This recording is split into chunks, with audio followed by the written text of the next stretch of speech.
Hello everyone, and welcome to A Slice of Desktop Dungeons. I'm your host, the Caffeine Gamer, and this Slice series is sort of a short look at a game, or just a demo of a game, where we take a look and sort of find out first impressions and such. As you can see here is our town map, or our kingdom map, where we can look at our different buildings and such. These buildings functions as such is where you can recruit the different races and upgrade some settlements to get upgraded classes and such. For instance, here is the taxidermy, where you sell all your loot from the dungeons. Here's a little blacksmith, which I've upgraded so that I can buy some extra equipment for when I want to venture into a dungeon. And as you can see on this map here, we have the different dungeons that we've unlocked so far. And I'm sort of looking around for one that would be friendly enough for me to run. And you have different objectives in these different dungeons. As you can see, I'm supposed to play Den of Danger as all the base classes, which there are 18 of, apparently. And I played through it with 2 of them. But for this run, I think I'm gonna go with maybe a dwarf.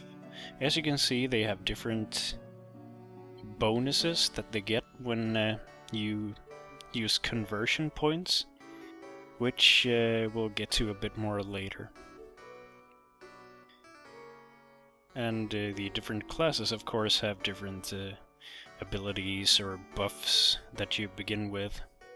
For this run, I'm gonna go with an Elven Priest. And I think I'm gonna go with a Slayer Wand too, which is a very useful item if you run into trouble killing an enemy. And as you can see, the characters that you get are always randomized in terms of sex and name, as far as I've discovered anyway. This is the conversion button, where you can drag items to convert in order to get conversion points. The conversion points give you different things. Like, they might give you an extra bit of health or extra mana or such. What we just picked up here is a glyph. A glyph is sort of the spells of the game. They consume mana when you use them, and if you don't want them, you can convert them to get conversion points. And I'm sort of making my way through the dungeon here, picking up a bit of stuff and killing some enemies on the way. Trying to find an enemy that's easy enough for me to kill without using up a potion already, because potions are quite scarce. And here is a little side room, which often are in the dungeons that you venture into. And here we found a halfling. Well, this seems to be one of the races in the game, so I guess if we help this guy out and make it through the dungeon, we might be able to recruit halflings if we do get out of here. So let's go back up again and see what we can do now. Here's another glyph, which I'll convert that one too. And there's copyright infringement, and we killed him. And there's a bit of trouble there. The goblin is still a bit too strong for me. And as you might have noticed, every time I uncover empty tiles, I recover both health and mana. Which is, well, how health and mana regeneration works in this game. So it's always a good tactic to sort of save as many tiles as you can in order to be able to restore your health. And here I gained another level, so I can take on this goblin and this old one here over here. And here's a level 1. I could have used that one before, as well as that one. God damn it. And these little items aside from the glyphs, the little squares with the different icons, they upgrade attack, power, health, and mana respectively. And here we have quite a useful glyph for melee classes, but I converted.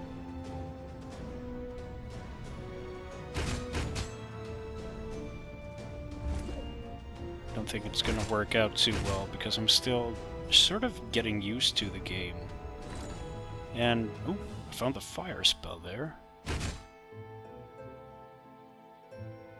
About getting used to the game, there actually was a version before this one, which was a sort of, I guess you could say, fully fledged prototype or proof of concept for the whole desktop dungeons idea.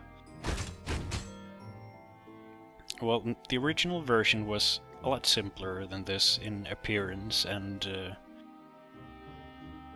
it was sort of fully featured in terms of gameplay and such.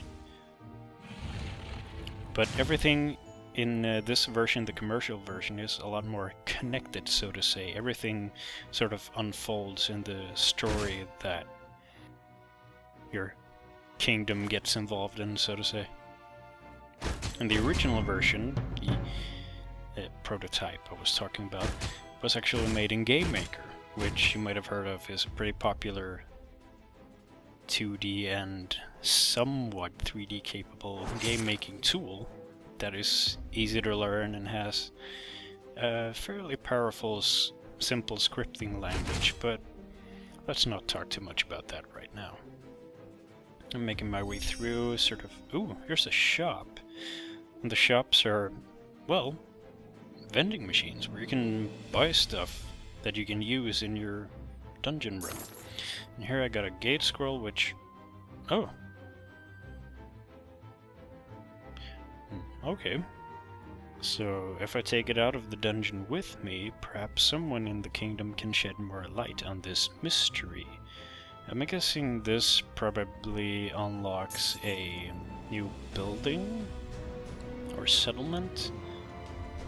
Here we have a bit of blood on the floor and guts and bones. That means we're getting close to the dungeon boss, but I don't want to go and talk to him quite yet. Let's take out this meat man.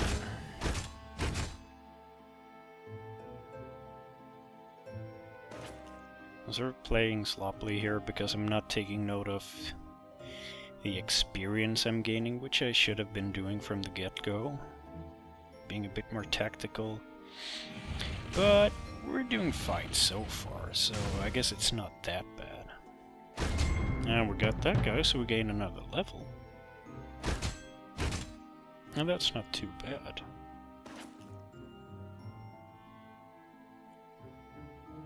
Here I am, carefully uncovering dungeon tiles in order to not waste too much. Using some burn their ass. That's a great example of the light, but very characteristic sense of humor that the game has got. As I said, it's light and it's nothing too over the top or anything. It works very well for this game.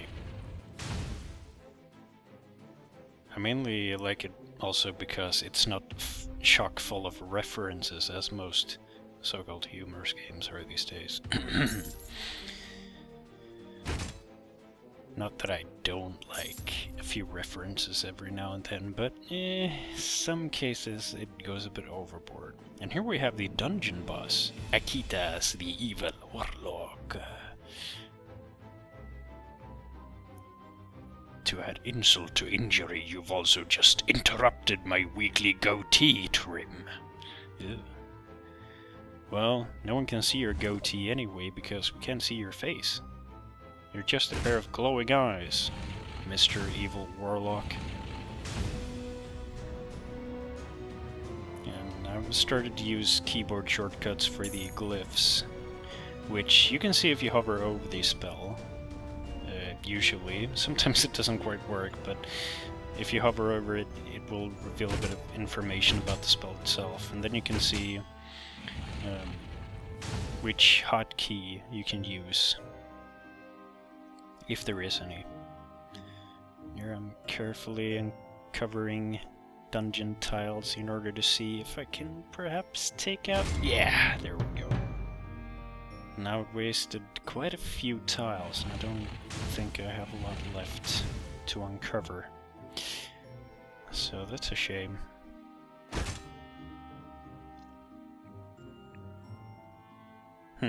Yeah. This is gonna be hard to get out of. I'm not sure we'll get that gate scroll treasure and everything. Bit of extra mana, but how does that help? Need to recover it anyway. Think. So, maybe... I can't get another spell in on him. And there's no tiles to uncover over here either, so... Yeah, I think we're kind of boned. Attacking him means instant death. I guess I could... I could give it a try, maybe. Or I could use the Slayer Wand. It's not usable on the bosses, unfortunately. That would be a bit of a cheat. So, I guess that's fine. But perhaps we could use it on this zombie. Yeah, why not? So we get rid of him, and we get the XP in the process. I don't know, XP might be reduced, actually, if you kill an enemy with that wand. Not sure. Not doing very well here.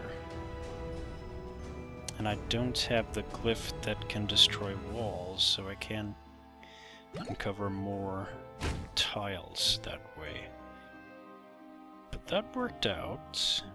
The rest... Well, I think... Yeah, we're boned. Might as well go forward and die gracefully, being eaten by a zombie. Or a meat man. Hey, we can get a hit in on him without dying. Sort of pondering my options. That doesn't do too much damage. Yeah. Well, might as well go for the main course, which is, of course, the boss. Oh, hey. And another fire in on him. And he's gonna kill me, and I only have 2 potions. Well, Miss Angela Ting, the elven priest, I think we're probably gonna die if we don't escape. That's the thing too about the dungeon bosses. Just like everything else, I should mention, is randomized. With the exception of some puzzle dungeons and such, where you have static dungeons that are randomized. This particular dungeon is randomized. The bosses are often randomized too. They have a set amount of... I don't know exactly how many, but there are a few to choose from, so the game sort of chooses between those that are appropriate for the type of dungeon you're in.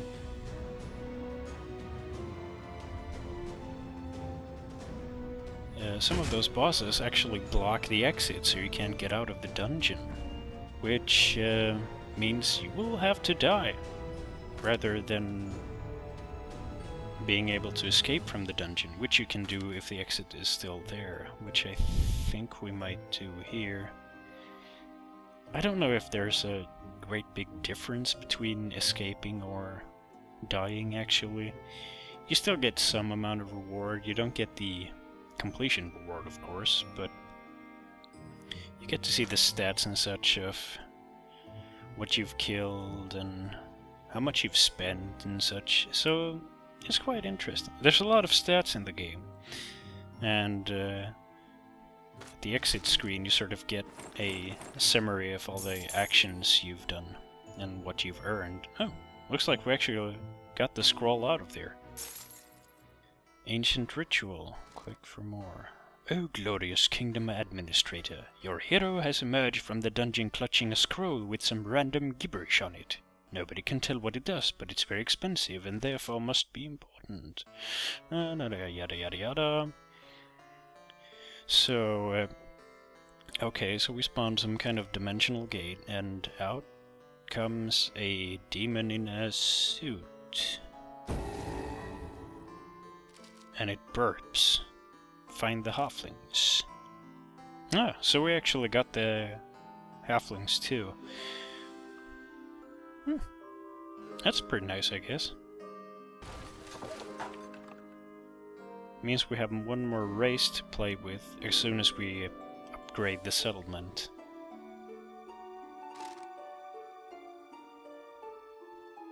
Trashy living quarters and the constant spitting. A lot of the descriptions for the races are quite clever. You want better to set up now? He charges an establishment fee, you know? Okay, let's try it. Interdimensional opportunities. Oh.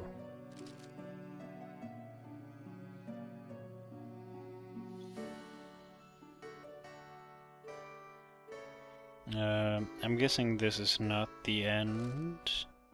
Ah. Oh. Interdimensional marketplace in my home. Well, that's always welcome. Welcome.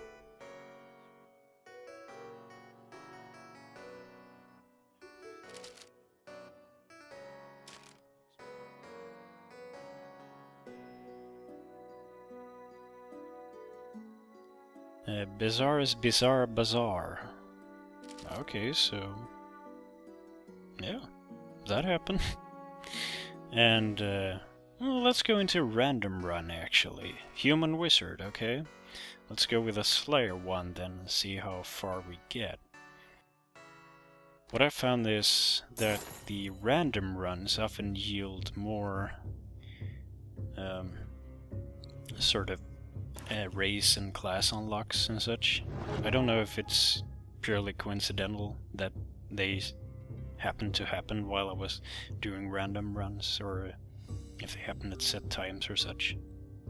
Either way, it looks like we've got a jungle type.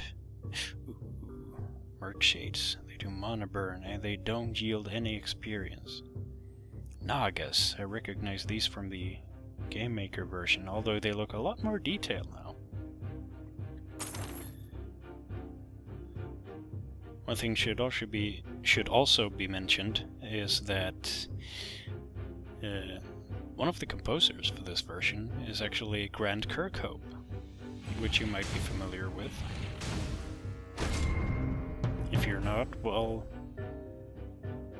then I'm sorry. I don't know what to do with you. Sort of making my way forward. There are a lot of mysterious Merc Shades that we can kill. There's a nice tune to this dungeon. Wanna fight? Let's convert that glyph.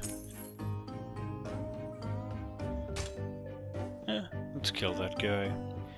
As you can see, the little red icons, sort of demon icons, they represent enemies that are at or around your level. So since I'm a level 2, it shows enemies that are level 1 or level 2. I think up to level 3 maybe. And there's a level 9 and 7 and 9. Ooh, let's not touch those people. Pendant of Health. Bonus of maximum 10 maximum hit points. That's not bad, but maybe we should have rushed to buy that other thing.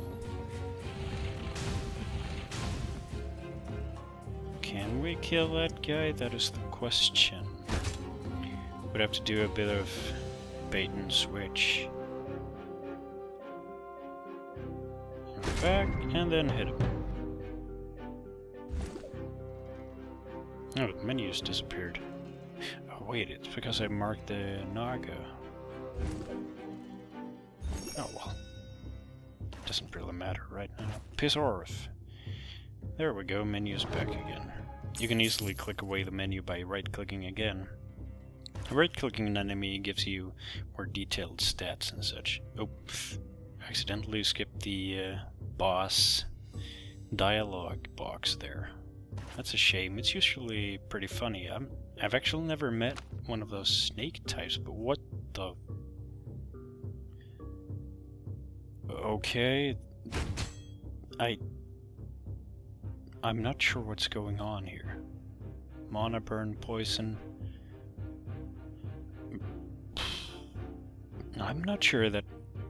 Oh, level 9. I'm not sure that we can make it through here just yet, if at all. There seems to be something in the bottom left corner, but... no experience either. Would have to be level 9, I think, at least, to get through this. Maybe level 10 would be preferable. If we can even reach that level, not sure. Depends on how this plays out. Let's go ahead and kill some dudes. Zombie there, badge of honor. 10% bonus damage. Why did I rush to buy that pendant of mana? Oh hey, a goblin. Is that a new race maybe? 20 gold. Not right now, buddy. Do I get the gold behind him if I pay him? Or does he just stand there and then I can recruit the goblins? I guess we'll see. I'm guessing the latter. Let me see. It's a fairly useless glyph as well. It just uncovers 3 random tiles on the map. Which, I'm not really a fan of it. Don't find it very useful.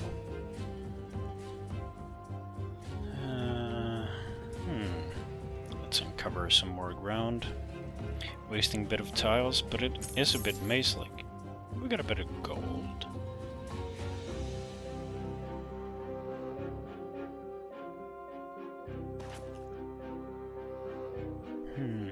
Oh, more gold. And attack power up. And another shop. Apothecary. With 1 more gold, I can actually pay the goblin downstairs in the other room. So we'll save that money. Ah, level up. What do you know? And knowing is half the battle.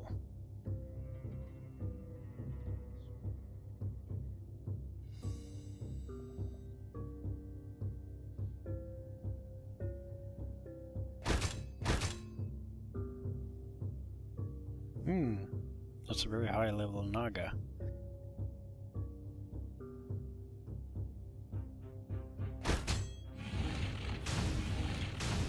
Guess since we're just making our way through the dungeon right now, it's worth mentioning that this game comes at a price of around 12 or 13 euros, I think. I guess the same applies for dollars, because the price on Steam are usually just direct conversions between the dollar prices to euro. Oh, here we have the quick menu. Oh, I forgot about that. Let's not attack that guy. So yeah, prices at around 12 or 13 euros. I don't know the exact price point, unfortunately. But it's definitely well worth the price. I've played, I think, around 7 or 8 hours so far, playing a few rounds at a time, and it really is one of those games where you sit down for, like, you tell yourself a quick session, and a quick session turns into like 3 runs at about an hour each, or usually shorter, maybe half an hour for every run, depending on how long you take to plan your every move. Going quite slow here. So yeah, definitely well worth the price, and considering how much fun I had with the original Game Maker version, I am sure I will spend plenty of hours with this. Actually, I'm afraid to learn exactly how many hours I spent with the Game Maker version, because I was really enticed by the concept. It's so simple and yet so infinitely complex due to the randomization of the dungeons and everything.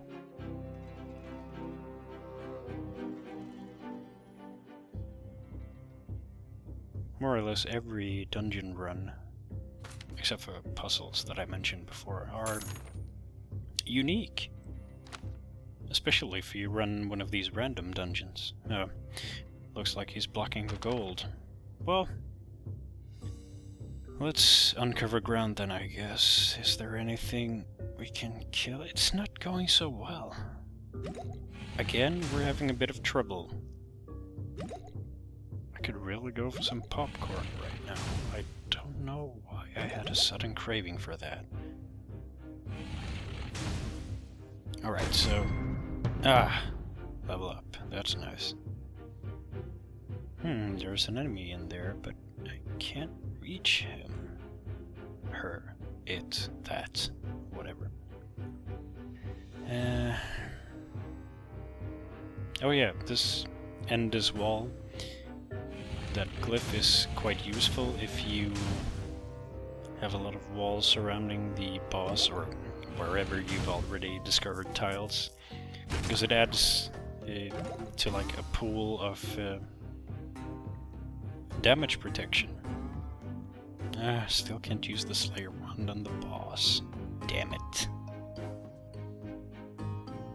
So yeah, as I said, a end this wall glyph generates damage protection, which is quite useful.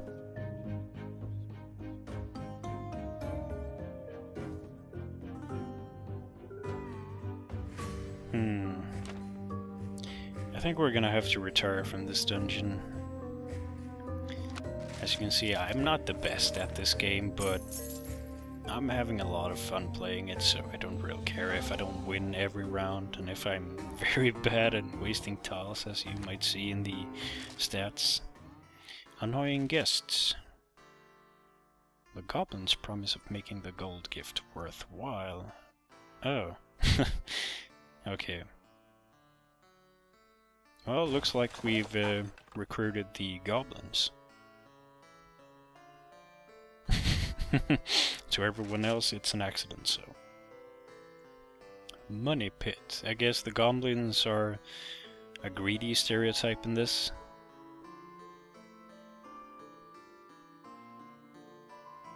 Lots of cash and some unnecessary paperwork.